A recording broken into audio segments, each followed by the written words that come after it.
शेतकरी नेते रविकांत तुपकर यांनी सरकारला पुन्हा 4 दिवसांचा अल्टिमेटम दिलेला आहे। 19 जानेवारीला दिल्ली गुजरातला जाणाऱ्या रेल्वे रोखण्याचा त्यांनी इशारा सुद्धा दिलाय।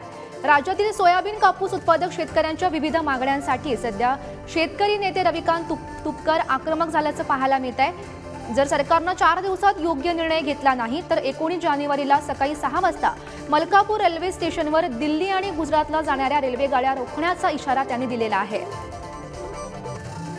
दुष्काळाची मर्यादा मला दिली नाही, वन्य प्राण्याच्या त्रासाची नुकसान भरपाई नाही, शेतीला अजून कंपाऊंड केलेलं नाही। तुम्ही आम्हाला लुटण्याचं काम केलं। 4 दिवसामध्ये अजून 4 दिवस देतो।